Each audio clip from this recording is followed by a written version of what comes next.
nararanasan sa pamahalaan ito na tayo ay nag-iibang at lumuluha. Lamang na pagulan sa 17 billion.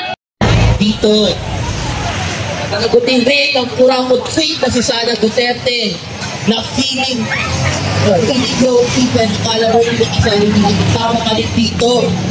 Sama-sama kayo. At hindi ka pakitigil hanggang hindi nakayari itong lahat. Kaya naman sa mga kapwa ko, pasayan nyo, let us fight back para sa ating mga umasarap pa. Pagtanggal, kuramot at pagbabago ng sistema, ito lamang ang makakapagpawi sa ating kinabukasan. Pakuhin natin ang sistema. Pasayan ito, fight back! So ito naman guys ang grupo ng Manibela, ano? Mga driver ito.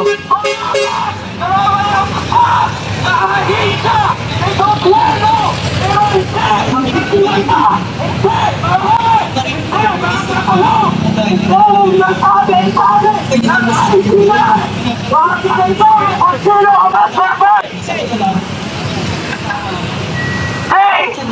Di kasuhan! Hindi man lang!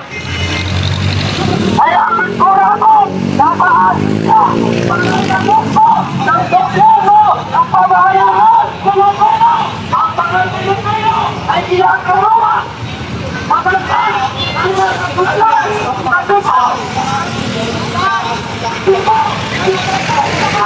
Dahil sa kanilang proyekto, na dapat taon-taon binibisita para maging matibay at tatag ang harap sa tubig! Pero bakit nangyari ito sa Cebu? Dahil sila mismo na matuhalalan sa ahisya nila, wala silang malasakit sa tao, sa mamamayang Pilipino. Wala naman lang silang ginawa, kundi ganoon lang sintoyo. Hindi naman ang typhoon sa inyo. Sa probinsya ninyo, hindi naman typhoon. Kung sa kanilang pangalan,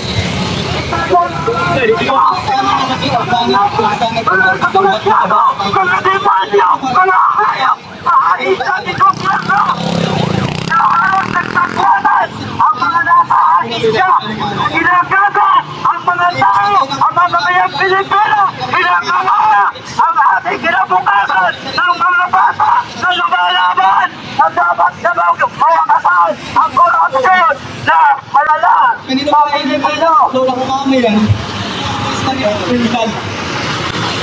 Kaya na, sila, una sila nagkalat mula sa mga kasal nila. Kaya nila ginusto ito, pero nakikita sila yung mamang.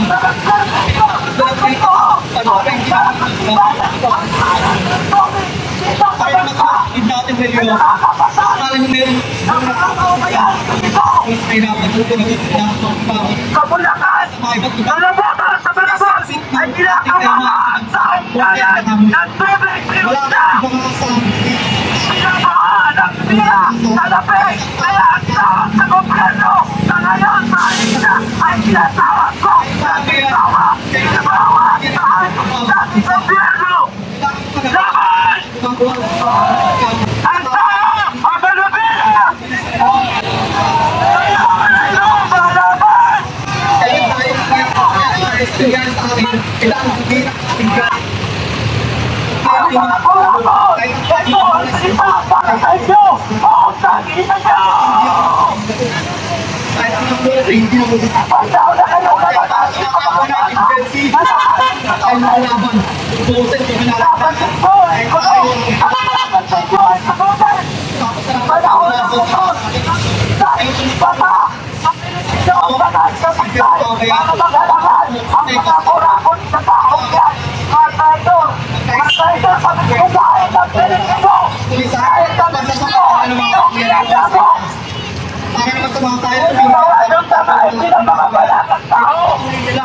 Dahil kayo ay nasa pwesto, hindi malasakit ang tawag doon.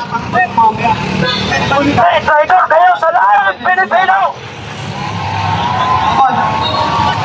Laban, Manibela! Ang tao, ang Manibela! Dahil mo, malaban!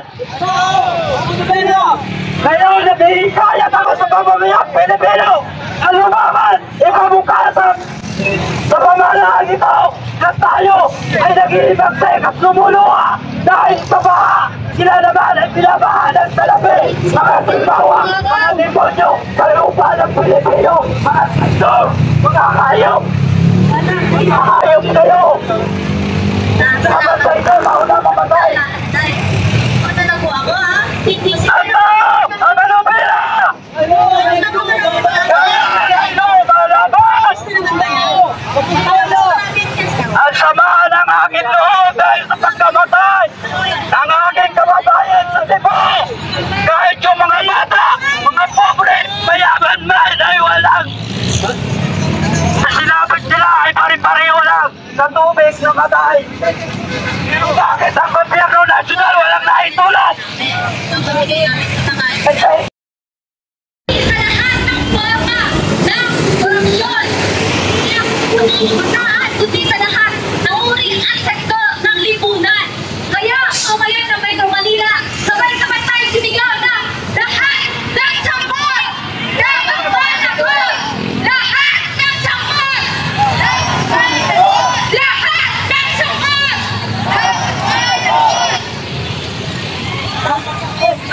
Ng petition paper para sa pananagutan at katotohanan. Sa mga ito, nakikita natin na hindi na bulag at pingi ang mga mamayan ng Metro Manila. Hindi na tayo papayag na patuloy nila tayong lokohin. Lokohin ng mga opisyal na dapat na nagsiservisyo para sa kanilang bayan at kanilang nakasakupan. Sinasabi nila na ang pagbaha ay dahil daw sa natural causes. Ng mga tuwaling opisyal ng kabanitayan. Ang mga opisyal nagiging negosyante, ang mga negosyante ay nagiging politiko. Habang tayo mga mamamayan, naghihirap, patuloy na binabaha ang mga komunidad, binubura ng bagyo at baha ang kabuhayan ng mga Pilipino, pinipagsala ang kalikasan, sinisira ang mga tahanan. Marcos Duterte ang inang sistema. Maraming salamat po. Magdiboto!